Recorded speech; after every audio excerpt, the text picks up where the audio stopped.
not too sure. You know, I think that's something that's it's probably like underlooked. I don't think as a quarterback you really think of that, but I mean, now that you brought it up, and I'm really thinking about it, I mean, I'm not too sure. It's a good question. I mean, I think it's just something that you just day to day kind of just progressively get better at.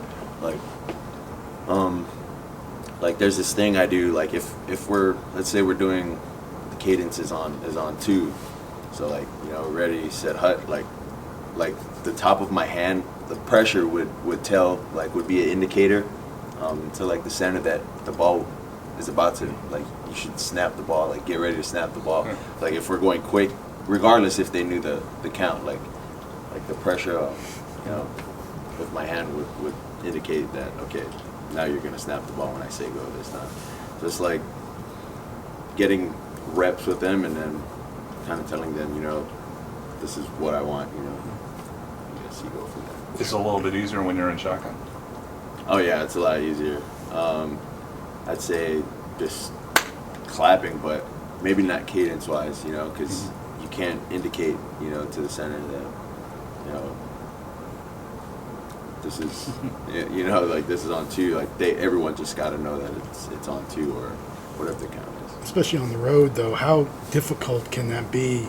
You know, when not that you're not used to somebody, but you know, obviously not having that familiarity that you may have had with some other center or whatever. Well, I mean, on the road, you know, we're not under center too much, so you know, we start off with the clap, but then we also have, you know, a mix-up of cadences as well. So, you know, if it does get too loud, which it probably will, you know, then we'll end up, you know, adjusting accordingly from there. You only had one ranked opponent away. It was LSU last year. What did you learn from that game and playing in that kind of environment against a good team?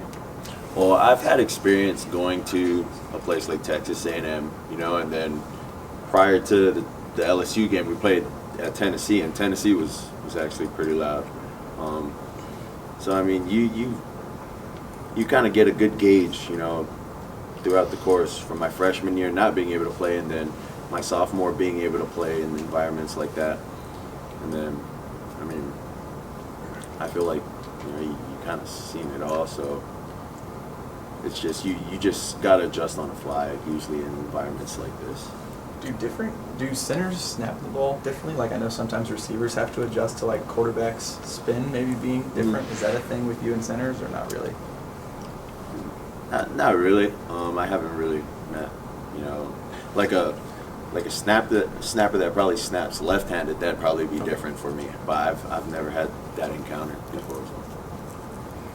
As a mobile quarterback, you're able to do a little bit of both, and you can put a lot of pressure on DBs and then also the linebackers. When you're reading the play, like you're scrambling out of the pocket and reading the play, when are you kind of making that decision to tuck it in and run? Do you see like DBs in that no man's land where they're in between the coverage and you can run? Do you see that and try to exploit that? Or?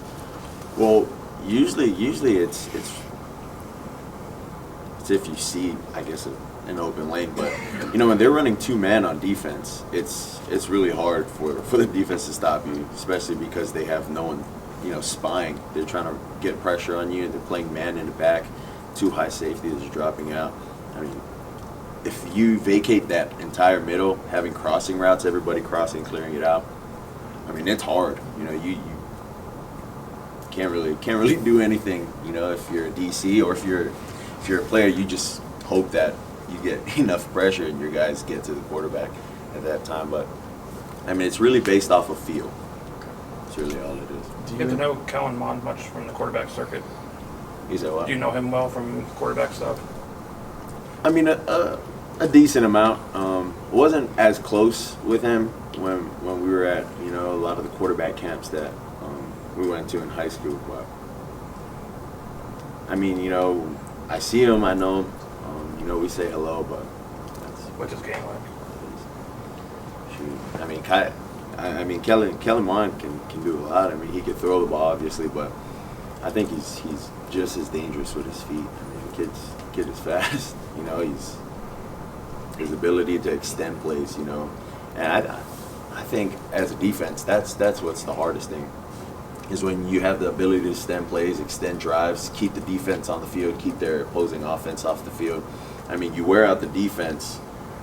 I mean, if they're on the field for a certain amount of time, you know, I mean, it makes it hard for the DC, and it makes it hard for the players because, I mean, for us, we don't have that much guys. You know, we don't have the, what do you say, the, I don't know. Depth. Yeah, we don't have the depth, you know, to I mean, sustain and play. So as an offense, we got to be able to go out there. I mean, we got to be able to sustain drives, you know, to keep our defense off the field, get them some rest, you know, and try to wear their defense out. How much is that? How much is that a challenge, though? I mean, you know, the receivers, they want to make plays. You know, you want to score quickly. It's kind of the tempo or whatever. So, how much do you have to sometimes put the brakes on yourself and kind of, okay, maybe we're up a couple scores and we need to grind a little bit more than what we've done in the first quarter or whatever it is? Well, our mindset offensively never changes, but it's what Coach Saban, you know, kind of once Coach Saban steps in and says, okay, you know, we need to slow down the tempo, then we kind of understand what, you know, he's asking of us. You know, so that's when we end up running the ball, maybe first, second down, then, you know, third down's really important. We really got to, you know, hope to extend that drive in that way, and then, you know, once we get another first down, then, you know, you kind of do the same thing. And I mean, an 8-play drive is you know, what would be more reasonable for Coach Saban, you know, with us on the field. Two coaches talk about making a quarterback uncomfortable. What are some things that make a quarterback uncomfortable? I mean, a lot of pressure, you know, when there's different things coming at you, you know, and it's hard to see sometimes. So a lot of movement, like when you got to move out of the pocket to see something. I mean, playing in the SEC, you know, they say it's the closest to the NFL. I mean, I can't really tell. Like, I wouldn't be able to judge because I haven't played in the NFL. But when something's open, it's only open for so long, you know. So if you have to move to kind of buy time, I mean, it's really, once you get out, you got to start extending plays now. Like, you know, you got to motion guys here, tell somebody to go down, you know, and you got to make a play that way. Open for This you will be the last one.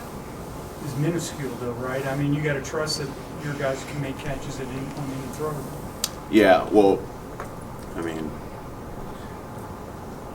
yeah, open for me is, you know, someone that's, you know, has at least a little bit, you know, I don't even know how to explain that. It's more of like we got to be on the field or we got to watch film, guys. Like, you know, we all got to watch film. Oh yeah, that's open. And if you think that wasn't open, then, you know, I guess I could explain to you why it's open. Can you lead somebody open? Like, can you know, okay, they will be open here and not here? Is that something that if you place the ball in the right place? Well, yeah. I guess depending on where the DB is, you know, your ball placement too. So.